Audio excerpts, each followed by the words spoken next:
I'm Raine Williams. I'm here at Liberty Grand at the Brillance Ball, and I'm here with Dr. Fred Gentile, who is a neurosurgeon at the Toronto Western Hospital. Nice to have you, Dr. Gentile. Thank you very much. My pleasure. And this ball is very wonderful. I believe it's a fundraiser that you are helping to raise funds for.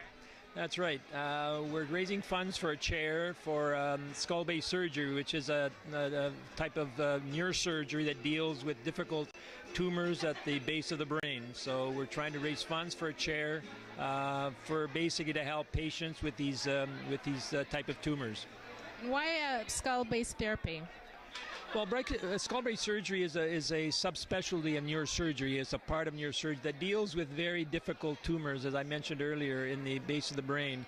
And the surgery for these patients require very specialized techniques, and we've been fortunate that in Toronto we've been able to develop these newer techniques, and we are now well recognized basically not only nationally but internationally for these techniques for these difficult tumors. And so the fundraiser tonight is really to acknowledge our expertise and our in this area, but at the same time, as I said, try to raise funds for a chair, which is really a recognition of the brilliance and expertise in that area. Just one general question that I think a lot of us have, in terms of symptoms of spinal cord or stroke, can you give some ideas of anything to look forward to? Well, I think, stroke is one of a major affliction that we have, and I think there's a lot available on the internet. There's available that any symptom that you have, and it's really that's out of not common. That's something new. Headaches. Many people have a lot of headaches, and it's a common symptom. But if you've never had a headache in your life and you start having a headache, 2 weeks, 3 weeks, then you should go to your family doctor. It's now very simple with a simple CT scan to rule out any intracranial, process, a tumor or blood clot or anything like that. So I think it's the issue of being aware, and there's a lot of information out. If you need information on strokes, on brain tumors, there are support groups, brain tumor support groups and stroke support groups that you can get a lot of information.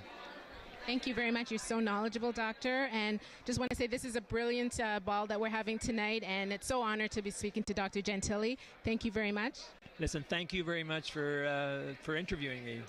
I'm here at the Liberty Grand at the Brillance Ball, celebrating Dr. Fred Gentile at the Toronto General Western Hospital Foundation, and I'm here with his lovely wife, Gina Gentile. Nice to have you. Thank you. Nice to be here. So I understand that you played a significant role in this in this committee tonight. Well, I was very fortunate. I had a fabulous committee helping me, of former patients and also supporters of my husband, who has been working very quietly but has impacted many people who have suffered with brain tumors. So I'm just really happy that tonight we can recognize the patients and neurosciences. And how long has it taken to put this ball together? Well, we've been working on it for about 1.5 years, and I'm very pleased with the event tonight. Well, I had a chance to interview your husband. He's wonderful, and he's, we talked about how he travels the world quite a bit, and I guess it takes a lot of support on your behalf as well to support what he does in his life. Well, I'm very biased, so well, you try and be supportive. I mean, when he does 20-hour surgeries, 20 hours straight, I can be nothing but supportive, and it's for a very good cause, so I try and be very supportive. So this is a wonderful event. It's great turnout. I was noticing the silent auction. Is there anything else you would like to mention that's in regards to the foundation? Well, this is our first event, and we'll be having this every year until we raise our funds for the chair, $3 million. So we've got a couple more events to have, and we just want to thank everybody for coming out and supporting and recognizing that, that it's important. That's it. Thank you very much. This is a very important cause, and I'm so glad that you've had us here. Thank you very much. And I'm here with comedian and talk show host Mike Bullard. Mike, nice to have you. Very nice to be here. Thank you very much. And so how did you come to get involved with Dr. Gentile's foundation? I have a friend who sits on the board, Lisa McCann, and she asked me to do this, and immediately after meeting Fred's wife, And Michelle, who's Zentil, who's here tonight, who's a grateful patient, I decided I wanted to do this, so I came to help them raise a little dough. Very nice. And the charity that's, this is the first time actually that the charity's been put on. Right. And there's a silent auction as well. Have you participated in that? Have I what? Participated in the silent auction? I bought a $100 raffle ticket. I didn't know this was going to be the Inquisition. I gave up my time. Isn't that enough? What, now you want my money? No, I bought a raffle ticket. Tell us about your talk show as well. You have it on 1010 radio. 10 every day, noon to 1. Noon to 1. Okay. Now you're going to ask me if I enjoy doing it? Yes.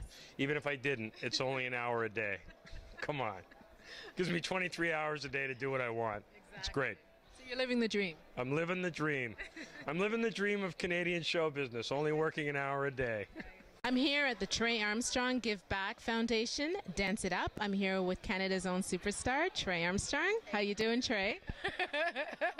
I'm having a good time with you right now. So am I. Oh my gosh, there's so much going on, and you know, you've done a lot in your career, and I want you to just kind of give our audience an idea of example where you came from and how you got started in the industry. Okay. Well, I started humbly at the age of 5 dancing ballet, tap, and jazz. But, you know, at home was when I did hip-hop because we didn't have hip-hop in the studios then. But I was always told, you're black, you can't do ballet. So I gave up my dream. But then, thankfully, I had great people around me that said, no, girl, it doesn't matter your age, creed, size, whatever. You can do it.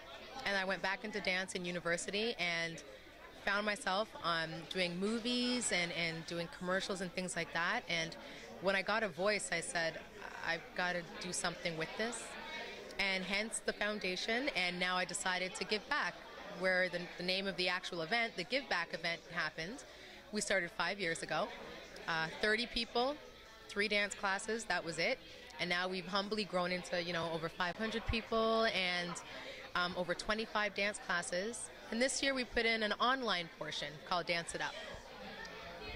And now that you've grown, like, is this only in Toronto right now, or is this across Canada as well? Right now it's only in Ontario, but our plan for next year is to expand and bring the Give Back event across Canada. And for places that we can't go to, when we do the Give Back event, which is the day of free dances, then we want to do the online portion and broadcast it as well across the world, actually. And that's called the Dance It Up fundraiser.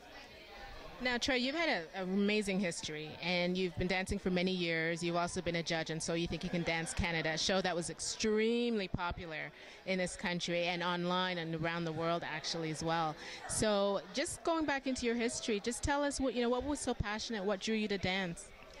Well, I grew up in a domestic abusive family, and for me, being a woman of color, it wasn't something that was new. I unfortunately heard that happened a lot, but I didn't know that, being young and naive and ignorant.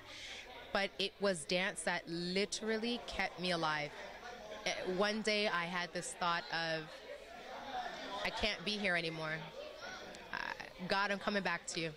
I'm coming home. And I said, if I'm meant to do anything, let me stay here. And God said, no, you're going to stay. And thankfully, I found my voice and said, my duty is to give to people. That's what makes me happy, seeing a bunch of kids sitting around and just walking up to me and saying, thank you, Trey. That's why I do it. If it's even just one child that I can change, then it's all worth it. Dance is such a very complex career as well. It can have its ups and its downs, and you're one of the people that I admire the most in dance because you've been able to sustain an amazing career, and it seems like you are very flexible in your choices. Can you give a lot of people some insight, the people watching, some insight as to how to sustain a career in dance? I love you for that right there. I really do. The number one thing I'll say is don't be fooled. You live in Canada. We might have 10% of the population, but in my opinion, we have 100% of the talent that Americans do. There's nothing different except borders. And we constrict ourselves because we are a bordered country. So what, we're conservative by nature. We're actually very not conservative people when you really look around. We're very multifaceted, multidimensional, multi-ethnic. So if we're worldly people, we got to be worldly here. My thing is, do you, be you. Don't come to Canada and try to be Canadian. Be you. If you're born here, have a sense of who you are, and walk with that proudly. When someone says you can't, say, why? I love that answer. I do, because as Canadians, we're unique, and I think that's what makes us, Canadians, and being proud. And I think a lot of people, they hear the word can't so much, and they think it's not possible. Like, what do you say to people who constantly hear the word no?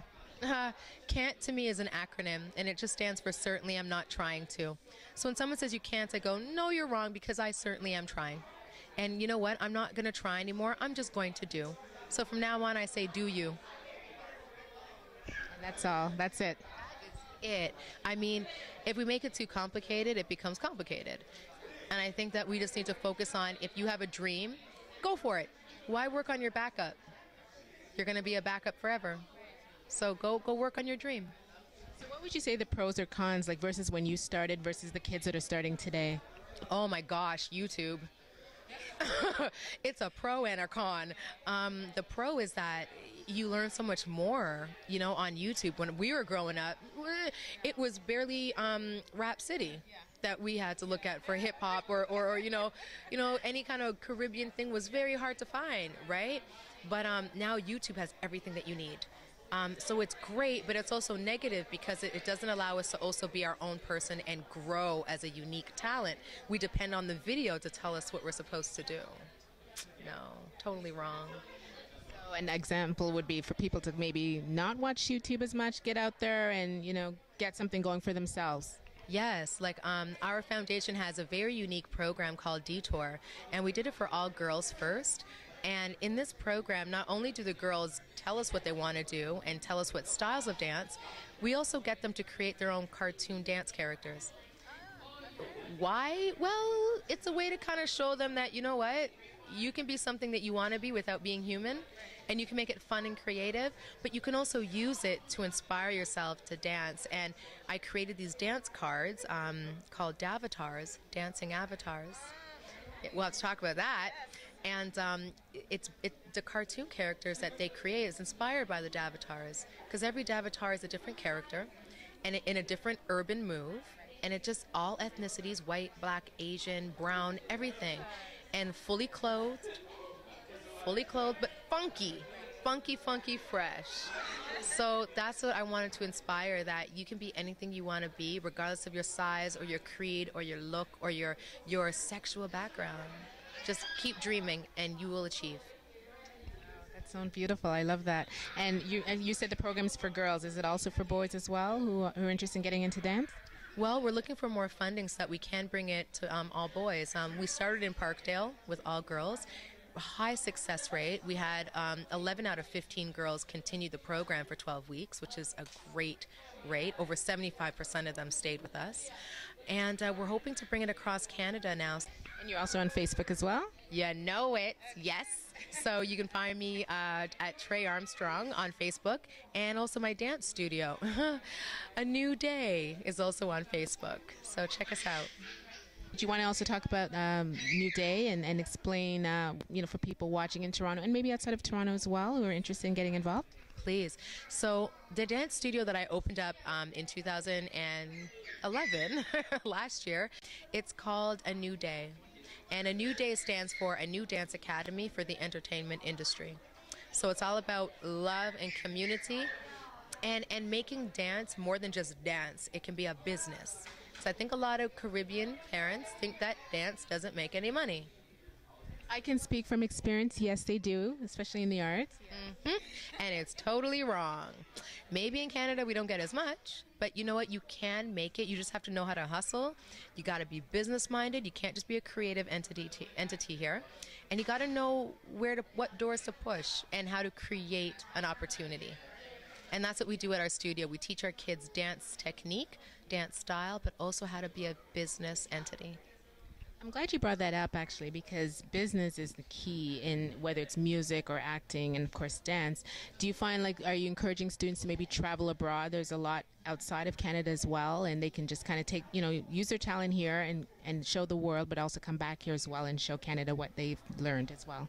Absolutely. I mean, we do promote people to, hone your skills here, and you have to travel to get to know what the world is like. You need worldly experience, but so you can't afford it.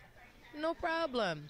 You can still hone your skills here because we can bring the world to you. But you've gotta want it. You've gotta call it to yourself. So you gotta try really hard, blood, sweat, and tears here, and the world will come to you. And then if it can't, you'll find a way to get out there. And we just ask you, come back home, share what you find with the people here. That's all. Trey, there's so much more I want to ask you too about the. Well, actually, you're also an actress as well too, right? Did you want to, are you working on anything at the moment, or that you want to share with everyone? Right now, I'm actually on hiatus from the acting, only because I want to focus more on directing now, and creative and artistic direction, and hopefully even direct my own video. I think I've got a great eye, so that's where I'm going right now. I mean, I still love to act, and if any opportunities come up, I definitely look at them seriously. Well, you did say you were starting a new project in October for Dance It Up. Yes. Okay. Yes. Next year we plan on making this event much bigger and much even even more expansive across Canada. So we're going to be starting to look for sponsors and donators and people to get involved. So again, www.treyfoundation.org. Check us out. Thank you so much, Trey. Thank you for your time. I'm here at the 9th annual Barbados Charity Ball event and I'm here with the president of the foundation, Steve Curtin. Nice to meet you, Steve. My pleasure. So how long have you been the president of the Barbados Charity Ball? Well, interestingly enough, I'm the brand new president. We